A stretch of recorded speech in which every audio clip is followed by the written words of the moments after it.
नमस्कार दोस्तों। स्वागत है आपका हमारे चैनल लर्न एंड ग्रो में। आज हम डिस्कस करेंगे इग्निशन कोयल के बारे में। जो इग्निशन कोयल होती है, जो इग्निशन कोयल सिस्टम होता है हमारा, तो वो इसके अंदर ये इग्निशन कोयल एक कंपोनेंट होता है जिसको हर्ट भी बोला जाता है। इसका जो इग्निशन सिस्टम होता है, तो इसको ये इग्निशन कोयल है, इसके कौन कौन से पार्ट्स होते हैं इसको हम समझेंगे। तो इग्निशन कोयल जो है ये काम क्या करती है, देखिए जो इसका काम है, मेन काम क्या है। जो हमारी बैटरी होती है, तो बैटरी जो होती है वो लगभग हमारी होती है 6 से 12 वोल्ट की, या 12 वोल्ट की आप जनरली यूज़ करते हैं। तो जो 6 से 12 वोल्ट की जो बैटरी है, उसकी पावर को कई गुना इंक्रीज कर देना, यानी कि उसकी वोल्टेज को हाई वोल्टेज में कन्वर्ट कर देना, ताकि वो क्या कर सके, वो इलेक्ट्रिक स्पार्क क्रिएट कर सके। जो भी आपके जो स्पार्क प्लग हैं डिस्ट्रीब्यूटर के साथ लगे हैं, तो जो स्पार्क प्लग के इलेक्ट्रोड हैं, तो उनमें ये इलेक्ट्रिक स्पार्क पैदा कर सके। तो इतनी इनफ वोल्टेज ये पैदा कर देती है कि 12 वोल्ट से काफ़ी गुना वो वोल्टेज बढ़ा सकती है, 3 गुना 4 गुना वोल्टेज बढ़ा देती है।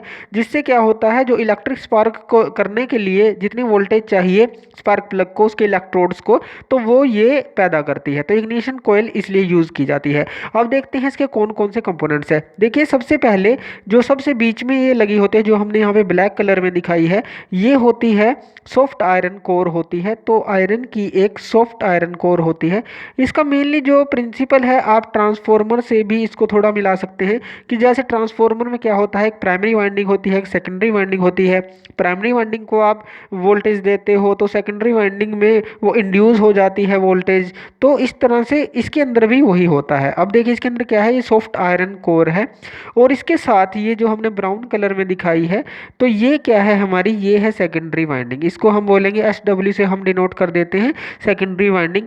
अब जो ये सेकेंडरी वाइंडिंग होती है, लगभग इसकी जो टर्न्स होती हैं लगभग 21,000 के करीब होती हैं, यानी कि 21,000 टर्न इसकी होती हैं इस जो सॉफ्ट आयरन कोर है इसके ऊपर। और 38 से 40 गेज की वायर हम यूज़ करते हैं, जो लगभग जो कॉपर की वायर है, और परफेक्टली वो इनेबल्ड होती है, यानी कि सफिशिएंटली वो इंसुलेटेड होती है, ताकि वो और दूसरे किसी कॉन्टैक्ट में ना आए और हाई वोल्टेज पे ये विदस्टैंड कर सके। तो सेकेंडरी वोल्टेज है जो बिल्कुल सॉफ्ट आयरन कोर के ऊपर लगाई गई है। और जो इसकी वाइंडिंग्स हैं, हमने बात की, टर्न्स हैं, लगभग 21,000 21,000 के लगभग होती हैं, जो कि वायर हम लेते हैं 38 से 40 गेज की, जो इनेबल्ड कॉपर वायर होती है।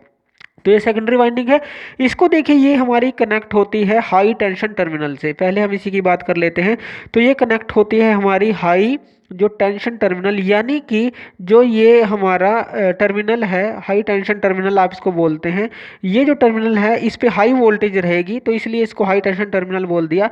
और ये कहाँ पे जाएगी, ये जो वोल्टेज है, हाई वोल्टेज जो जाएगी, वो जाएगी डिस्ट्रीब्यूटर के पास, जहाँ पे डिस्ट्रीब्यूटर उसको डिस्ट्रीब्यूट करेगा जिस भी स्पार्क प्लग पे उसको देना है। तो डिस्ट्रीब्यूटर के पास ये जाएगी।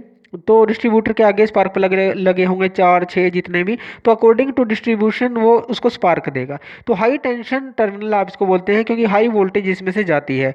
और जो सेकेंडरी वाइंडिंग है, इसका जो एक वो दूसरा जो सिरा है, वो कहाँ पे कनेक्ट होता है, वो कनेक्ट होता है जो प्राइमरी वाइंडिंग है इससे, यानी कि यहाँ पे ये कनेक्ट होती है। तो एक सिरा तो इसका जाता है हाई टेंशन टर्मिनल, या आप कहें कि तो डिस्ट्रीब्यूटर जाता है, और एक को हम यहाँ पे इसके साथ प्राइमरी वाइंडिंग के साथ कनेक्ट कर देते हैं। तो सेकेंडरी जो वाइंडिंग है उसके दोनों सिरे हमने कनेक्ट कर दिए। अब बात करते हैं प्राइमरी वाइंडिंग की। देखिए प्राइमरी वाइंडिंग हमने ये दिखाई है जो बाहर की तरफ है, जो इस सेकेंडरी वाइंडिंग के बाहर की तरफ है, तो इसको हम डिनोट कर देते हैं PW से कि प्राइमरी वाइंडिंग है ये। अब देखिए जो प्राइमरी वाइंडिंग है, इसको सेकेंडरी कोयल के बाहर लगाया गया है। इसका भी एक रीज़न है, क्योंकि देखिए जो प्राइमरी वाइंडिंग है ये ना काफ़ी गर्म हो जाती है, तो हीट को डिसिपेट करने के लिए इसको बाहर लगाया जाता है, ताकि ईजी हो सके हीट को डिसिपेट करना, तो इसलिए इसको बाहर लगा दिया जाता है।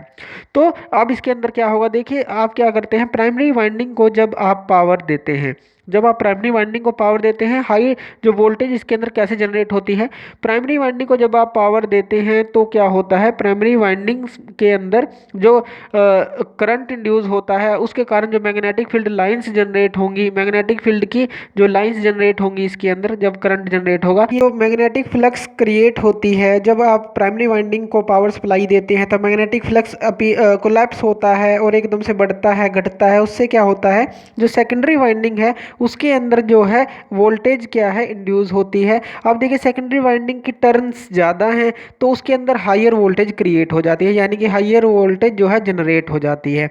तो इस तरह से ये हाई वोल्टेज जो है हमें मिलती है जो सेकेंडरी वाइंडिंग पे है, तो इसलिए इसको टू डिस्ट्रीब्यूटर भेजा गया है और इसको हाई टेंशन टर्मिनल बोला गया है। और जो प्राइमरी वाइंडिंग है उसका जो एक सिरा है वो हम कहाँ पे देते हैं, इसका एक सिरा जाता है इग्निशन स्विच के पास, ये हम बाद में समझेंगे जब पूरी जो आप इग्निशन सिस्टम आप समझ सकते हैं तो उससे आप समझ सकते हैं कि जो ये एक सिरा है उसका इग्निशन स्विच पे जाता है और जो दूसरा सिरा है ये जाता है कॉन्टैक्ट ब्रेकर के पास, तो ये जाता है कॉन्टैक्ट ब्रेकर के पास। तो इस तरह से एक जो सिरा है वो इग्निशन स्विच के पास जाता है और एक जाता है कॉन्टैक्ट ब्रेकर के पास जो कि कॉन्टैक्ट बनाता है और ब्रेक करता है। तो इस तरह से ये जो प्राइमरी वाइंडिंग के दोनों सिरे हैं इनको हम एक्सटीरियर टर्मिनल भी बोलते हैं और ये प्राइमरी वाइंडिंग के एक तो इग्निशन स्विच पे जाता है और एक कॉन्टैक्ट ब्रेकर पे जाता है। अब ये आगे कहाँ पे जुड़े होते हैं वो आप हमारी इग्निशन सिस्टम जो है उसके अंदर देख सकते हैं कि कैसे ये आगे जुड़े होते हैं। तो इस तरह से देखिए ये काम करता है पूरा सिस्टम और ये जो है हमारा हाई जो वोल्टेज है प्रोड्यूस करता है। तो इसको इसलिए इग्निशन कोयल को हर्ट भी बोला जाता है जो इग्निशन कोयल सिस्टम है। तो थैंक यू वीडियो देखने के लिए, और ज़्यादा अपडेटेड वीडियोज़ के लिए आप हमारे चैनल लर्न एंड ग्रो पे हमें सब्सक्राइब कर सकते हैं। Thank you.